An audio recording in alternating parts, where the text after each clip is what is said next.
नमस्कार, प्रणाम। और कैसे हैं आप सभी लोग? उम्मीद करते हैं आप लोग अच्छे होंगे और अपनी पढ़ाई में व्यस्त होंगे। आइए, आज का जो मेरा टॉपिक है वो है इवोल्यूशन। जैसा कि आपने जैव विकास पढ़ा होगा, इवोल्यूशन पढ़ा होगा कि जो निम्न कोटि के जीव होते हैं या जो सरलतम जीव होते हैं, निम्न कोटि के जीव होते हैं, उनका जटिलतम जीवों में उच्च कोटि में विकास जैव विकास कहलाता है। यानी आप देख सकते हैं the development of any entity, यानी किसी भी प्रकार से जो आपका डेवलपमेंट, किसी भी पहचान के तौर पे अगर आप जीवधारियों का विकास देखेंगे, development of any entity in the course of through a gradual changes, मतलब एक प्रोसेस के आधार पे, एक प्रोसेस के तहत चेंजेस के आधार पे जो सिंपल ऑर्गेनिज्म थे वो कॉम्प्लेक्स स्टेट में चेंज हुए, उसको क्या बोला जाता है? उसको इवोल्यूशन बोला जाता है। ठीक, और इवोल्यूशन जो होता है उसको सबसे पहले डिस्कवर किए थे फिलोसोफर थे, उनका नाम था हर्बर्ट स्पेंसर।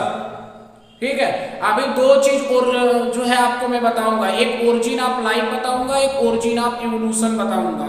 ओरिजिन ऑफ, देखिए मेरे पास टाइम थोड़ा सा कम पड़ जाता है, मैं भी शॉर्ट में भी पहले सिंपलिसिटी मतलब सिंपल में चल रहा हूँ, उसके बाद तो आपको आगे का पूरा बताऊंगा। डार्विन और लैमार्क, जैसा कि आपने नाम सुना होगा, Darwin new Darwinism theory, Lamarckism theory, Charles Darwin और जीन बैप्टिस्ट डी लैमार्क, तो उनकी भी थ्योरी बताई जाएगी। सबसे पहले आप ओरिजिन ऑफ लाइफ पढ़ेंगे। जैसे इसका मैं एक एग्जांपल आपको बता दूं इवोल्यूशन का, कि जो प्रोटोजोआ है उसका डेवलपमेंट पोरीफेरा के फॉर्म में हुआ है, क्योंकि प्रोटोजोआ जो होता है वो आपका जनरली प्रोकैरियोट यूनिसेलुलर तो होता ही है, और साथ साथ में वो आपके कैसे होते हैं? नॉन कार्डेट्स होते हैं, सबसे लोअर नॉन कार्डेट होते हैं।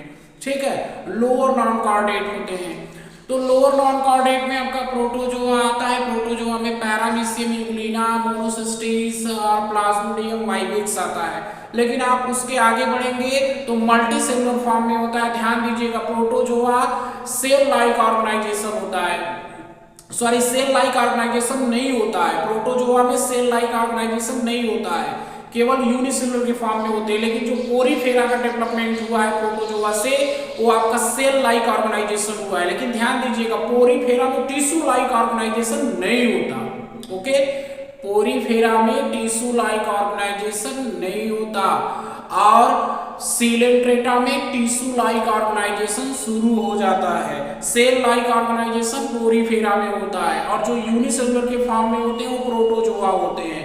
जो आपके टिश्यू ऑर्गन लाइक ऑर्गेनाइजेशन होता है या ऑर्गन लाइक ऑर्गेनाइजेशन होता है, वो प्लेटीहेल्मिन्थेस से स्टार्ट होता है, और जो आपका ऑर्गन सिस्टम लाइक ऑर्गेनाइजेशन होता है उसके बाद वालों का स्टार्ट होता है, जिसमें हम लोग भी हैं। तो नॉन कार्डेटा में प्रोटोजोआ, पोरीफेरा, सिलेंट्रेटा, प्लेटीहेल्मिन्थेस, एस्के हेल्मिन्थेस, और आपका एडिनिडा, आर्थ्रोपोडा, मॉलस्का, इकाइनोडर्मेटा। ठीक, लेकिन जो कार्डेटा होता है वो आपका अलग होता है, जो 10वां फाइलम का है। ठीक है, तो आप ऐसे बता सकते हैं। तो हाँ, ये इनका जो क्या नाम है, ओरिजिन ऑफ लाइफ था, उसमें एक थे, उनका नाम था स्टैनले मिलर।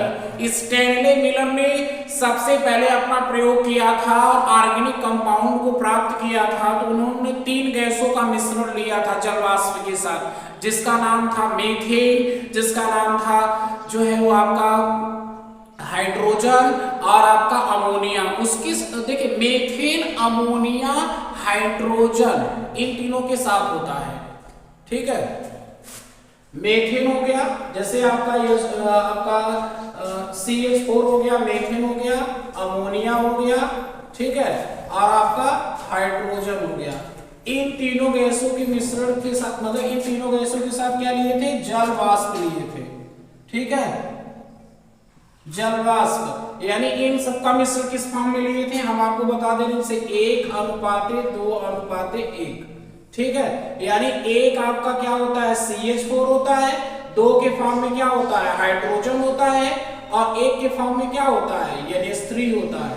ठीक, 1 सॉरी यार, ये आपका 2:1:2 था, यानी 2 संबंधे, एक संबंधे 2 के फॉर्म में लिए थे, इसके साथ क्या लिए थे? वाटर। ठीक, तब इनको क्या प्राप्त हुआ था? Organic compound. और आपको ये भी मैं बता दूं कि ऑर्गेनिक कंपाउंड किस फॉर्म में प्राप्त हुए थे? ऑर्गेनिक कंपाउंड आपके प्राप्त हुए थे ग्लाइसिन के फॉर्म में, ग्लाइसिन के फॉर्म में, एमिनो अम्ल के फॉर्म में, ठीक है, और साथ साथ में ग्लूकोज के फॉर्म में प्राप्त हुए थे।